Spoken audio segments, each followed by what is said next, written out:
Solar சிஸ்டம்னு ஒன்னு கண்டுபிடிச்சானுங்க. இதுக்கு பேரு சோலார் சிஸ்டம், இதுக்கு பேரு சோலார் பவர். சோலார் சிஸ்டம்க்கும் சோலார் பவருக்குமே வித்தியாசம் தெரியல. நமக்கு இத வாய் தேவையா கோபி? இப்ப நீ என்ன பண்ற, படத்துல நடிக்கிறதெல்லாம் விட்டுட்டு நீதான் படத்திலே நடிக்கிறது இல்லையே.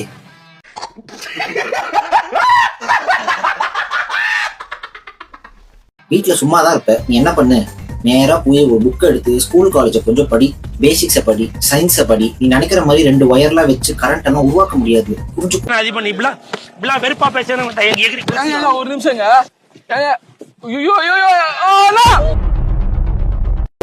கொஞ்சமாச்சும் படிச்சு உங்க பிரெயினை யூஸ் பண்ணுங்க. தலைவர் நாட்டம்மா படத்துல ஒரு சின்ன பையனா வருவாரு. அந்த சின்ன பையனா இருக்கும் போது என்ன மூளை வச்சிருந்தாரோ அதே மூளையோட தான் இன்னும் சுத்திட்டு இருக்காரு.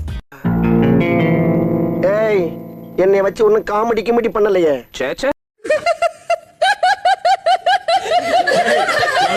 கரண்ட் போதா எல்லாருக்கும்? கரண்ட் நைட் ஆனா டெய்லி சோலார் சிஸ்டம்னு ஒன்னு கண்டுபிடிச்சானுங்க. அதாவது ட்ரை பண்ணீங்களா?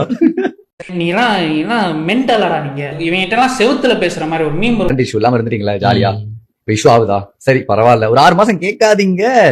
என் வீட்டுல கூட கரண்ட் எடுத்துக்கோங்கன்ற நானு.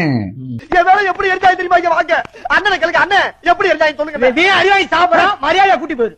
எனக்கு இந்த சோலார்ல இருந்து எப்படி வெயில இருந்து ஒரு 2 வயரை வச்சு ஒரு 2 மோட்டரை வச்சு எப்படி ஃபேனை கிரியேட் பண்ணி எனக்கு தெரியும். நான் பண்ணிக்கிறேன் ஜாலியா. எப்படிடா ஒரு 2 வயரை வச்சு ஒரு 2 மோட்டரை வச்சு எப்படி ஃபேனை கிரியேட் பண்ணி எனக்கு தெரியும். நான் பண்ணிக்கிறேன் ஜாலியா.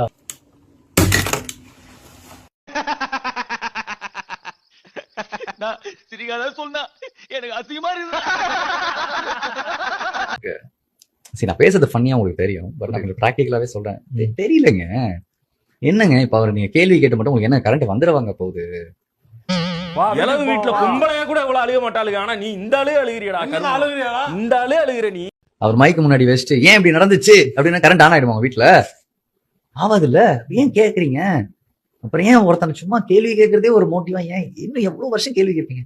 இதெல்லாம் யாரா உன்கிட்ட கேட்டா? யாரா நீ? உங்களுக்கு பதில் வேணுமா? வேணாம். நீங்க கேள்வி கேட்க நிறுத்தினாதான் உங்களுக்கு பதிலே கிடைக்கும். நீங்க கேள்வி மட்டுமே கேட்டுட்டு இருந்தா உங்களுக்கு எப்ப பதில் கிடைக்கும்? கிரிஞ்ச் ஆஃப் தி இயர் உங்களுக்கு அவார்டே தரலாங்க. எப்பறாங்கண்ணே சூப்பர் கிரிஞ்ச். இந்த மாதிரி கிரிஞ்ச் நான் பார்த்து வரலங்க. அதனால என்ன சொன்ன? நம்மளுக்கு பிரச்சனை வந்தா நம்ம தான் ஃபேஸ் பண்ணணும். நம்ம தான் இறங்கி என்னன்னு கேட்கணும். இன்னைக்கு நீங்க எல்லாருமே இதை செஞ்சுட்டு இருக்கீங்க. இதை தயவு செஞ்சு எல்லாருமே செய்யுங்க. இதை அப்படியே விட்டுட்டீங்கன்னா நம்ம தமிழ்நாடு, நம்ம தமிழ், நம்ம கலாச்சாரம் நாளைக்கு மியூசியம்ல போயிட்டு இப்படிதான் இருந்துச்சுன்னு சொல்லிட்டு தான் நம்ம பார்க்கணும். அவனை சொல்லி நிறுத்துங்களேன்டா. அவன் நிறுத்துற அந்த லூசுக்கு மட்டும் வந்துட்டே இருக்கான். வர நிறுத்துற அவனை. பைத்தியக்காரப்ப எதுக்குடா வரீங்களா? ஏன்ட்டு என்ன சொன்ன? தெரியலங்க என்னங்க. இப்ப அவர் நீங்க கேள்வி கேட்டு மட்டும் உங்களுக்கு என்ன கரண்ட் வந்துடுவாங்க போகுது? அவர் மைக்கு முன்னாடி வச்சுட்டு ஏன் இப்படி நடந்துச்சு அப்படின்னா கரண்ட் ஆன் ஆயிடுவாங்க வீட்டுல. ஆவாதுல்ல, ஏன் கேக்குறீங்க? அப்புறம் ஏன் ஒருத்தனை சும்மா கேள்வி கேட்கறதே ஒரு மோட்டிவா? ஏன் இன்னும் எவ்வளவு வருஷம் கேள்வி கேட்பீங்க? இதுல எதுல உண்மை? இந்த நாய்களுக்கு நான் பதில் சொல்ல வேண்டிய அவசியம் இல்லை. நீங்க போய் ஊசி போட்டு கொண்டு வரணும் அப்படின்னு பேட்டி கொடுத்துருக்கேன். ஊசி போட்டு கொண்டு கடலில் போட்டணும். இவங்க இந்த பூமிக்கு தேவையில்லாத எக்ஸ்ட்ரா வெயிட். கரண்ட் போதா எல்லாருக்கும்? கரண்ட் நைட் ஆனா டெய்லி சோலார் சிஸ்டம்னு ஒன்னு கண்டுபிடிச்சானுங்க. அதாவது ட்ரை பண்ணீங்களா?